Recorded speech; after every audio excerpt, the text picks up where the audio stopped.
In the absolute darkness of the night, a violent car crash occurs. A young woman is trapped inside, and within seconds, the vehicle is engulfed in flames. As the fire spreads, her wristwatch slips from her hand, hitting the asphalt and cracking. She does not survive. Sometime later, we see a busy, crowded city street. Suddenly, a young woman's car suffers a flat tire, forcing her to halt.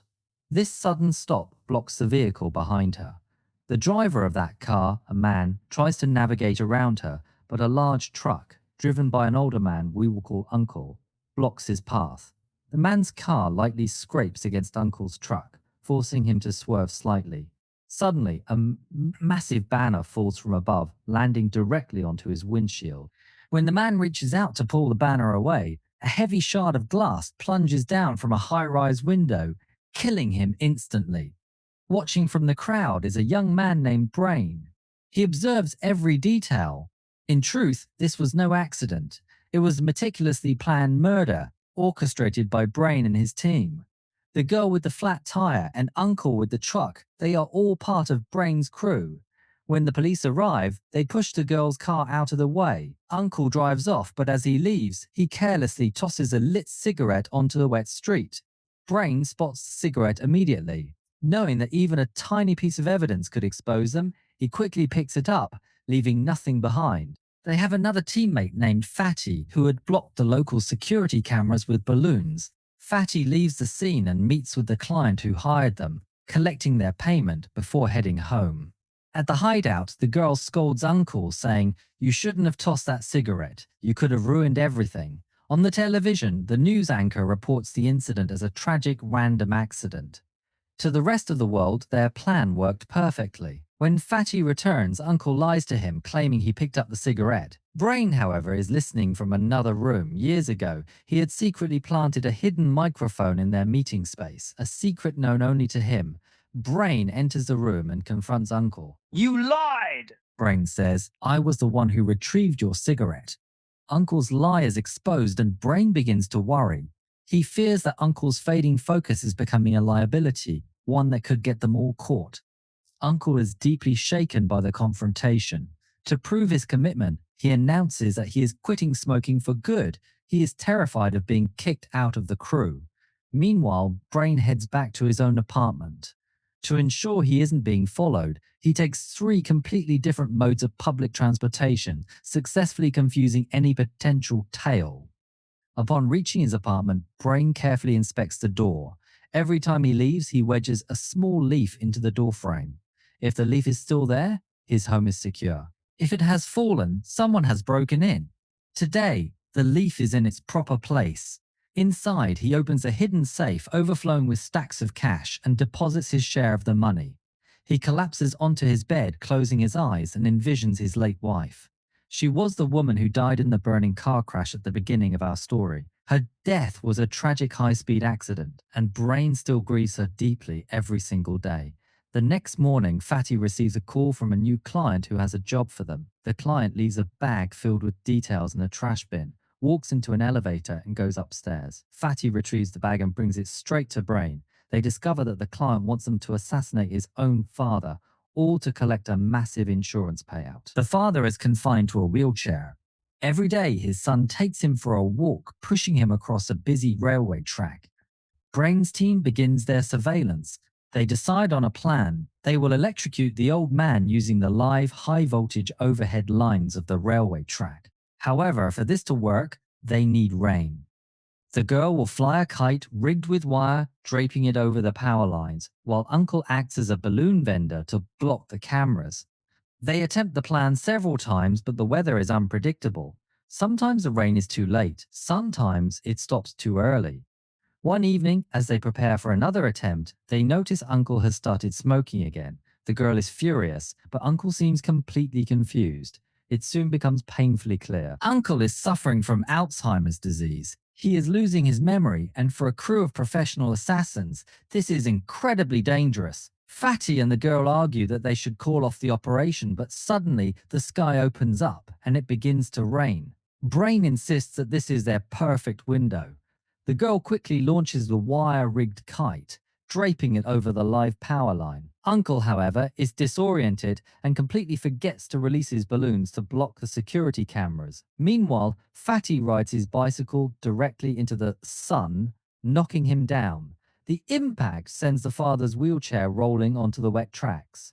The wheelchair hits the dangling wire. Thousands of volts surge through the old man, killing him instantly. With the job done, Brain moves through the downpour to find Uncle, but as he walks, a stranger bumps into him, breaking his focus. Behind him, an out-of-control double-decker bus comes barreling down the wet street. Brain realizes the bus is heading straight for him and he starts running for his life. In a desperate attempt to avoid him, the driver swerves the massive vehicle, but instead the bus slams violently into Fatty on his bicycle, finally crashing into a parked car. Fatty is gravely injured.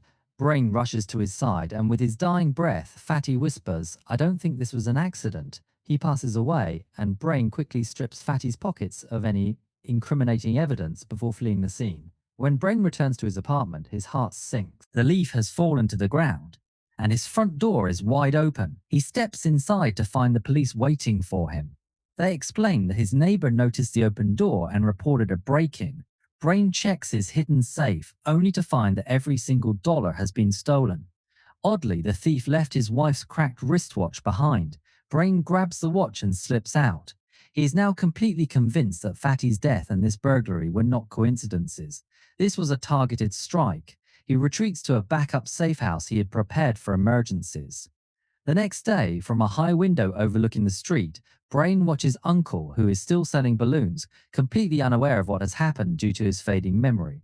He also spots the client who paid to kill his father. The client is meeting with an insurance agent named Cheng. The two are in a heated, angry argument over the insurance money. Later, at a local diner, the girl tries to approach Brain to talk, but consumed by paranoia, Brain ignores her and walks away. He visits Uncle, who is now taking medication, and Uncle tells him, "We shouldn't do the job today." Uncle has completely forgotten that the father is already dead. Fearing for Uncle's safety, Brain relocates him to a hidden, secure location. Brain begins tailing Agent Cheng, remembering the argument over the payout. Brain follows Cheng onto a bus and overhears him saying to his phone, "The job is done." Brain's suspicion turns into absolute certainty. He believes Cheng is a rival hitman who orchestrated Fatty's death and robbed his apartment. Brain rents a flat directly across from Cheng's apartment, using a disguise to avoid detection. He positions mirrors around his room so he can watch Cheng's front door at all times. When Cheng leaves the next day, Brain slips inside his flat to search for evidence, but finds nothing.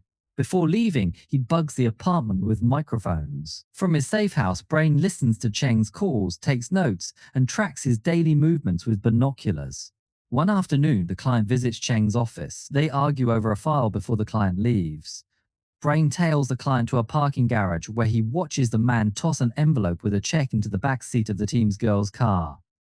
Brain's jaw drops as he notices the parking garage's security cameras are blocked by balloon. Now, he suspects the girl. Only Fatty knew the payment drop details. Brain calls her immediately. "How did you know about the drop location?" he demands. "Fatty told me," she responds. But Brain snaps. "Fatty would never have told you. You betrayed us. You tailed him, didn't you? Tell me, who was behind the bus crash?" The girl is shocked by the accusation, but Brain's paranoia has completely taken over. As she sits in her car, Brain sabotages a high-pressure water pipe in the garage, linking it to the fire alarm. The extreme pressure shoots a heavy metal valve cap like a bullet, striking the girl in the head and killing her instantly. Another perfect accident. Brain wipes his fingerprints, grabs the envelope of cash from her car, and disappears. The next day, Brain is walking down the street when a body plummets from a high-rise building. It is a client who has jumped to his death. Brain's paranoia immediately blames Cheng, believing Cheng pushed him or drove him to suicide. He continues to monitor Cheng's wiretap day and night. One night, Brain overhears Cheng discussing an old man falling from a window. A few days later, Brain receives a weak, pain-filled call from Uncle. Brain rushes over to find that Uncle has fallen from his second-floor window and is badly injured. The police are there. Looking at the open window, Brain is certain that Cheng did this. believing it matches a phone conversation he intercepted. Consumed by a desire for revenge, Brain prepares to kill Chang. The next morning, there is a knock at his door. Peering through the peephole, Brain is shocked to see Agent Cheng standing outside. He stays silent and refuses to open the door. Soon after, his landlord comes by to deliver a lease contract, but Brain is too distracted to care. The landlord notices Brain's walls are covered in manic paranoid notes. Brain promises to clean them up and the landlord leaves. But looking out the window, Brain sees the landlord talking to Cheng on the street. Now, he suspects the landlord too. Seeing shadows moving near his window, Brain panics, believing hitmen are closing in.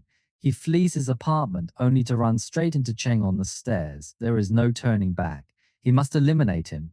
Brain sets his final trap. He positions a series of mirrors on a nearby rooftop to reflect the blinding sun directly into the eyes of an oncoming driver.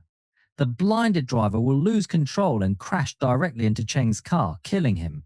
Brain prepares the mirrors and waits. Just then, Uncle calls him from the hospital.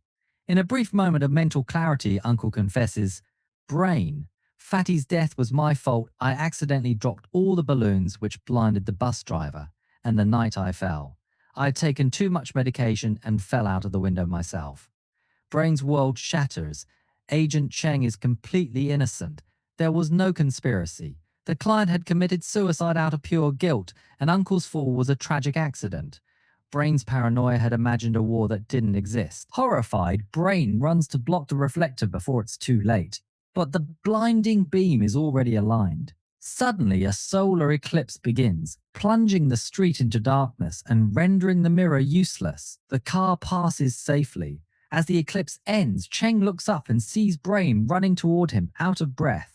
But as the sun emerges, a stray beam of light hits the mirror, bouncing onto the windshield of another oncoming car. The driver is blinded, loses control, and veers onto the sidewalk, slamming directly into Cheng's wife. She dies instantly. Brain stands frozen in shock. His own trap has killed an innocent woman. The next morning, Brain packs his bags and leaves his apartment. As he steps onto the street, Cheng emerges from the shadows and stabs him in the stomach. "Why did you do this to us?" Cheng weeps. Brain has no answer. He collapses onto the pavement, clutching his wound. Looking up at the sky, he takes his final shallow breaths, imagining his late wife. He wonders if he will see her again as the screen fades to black.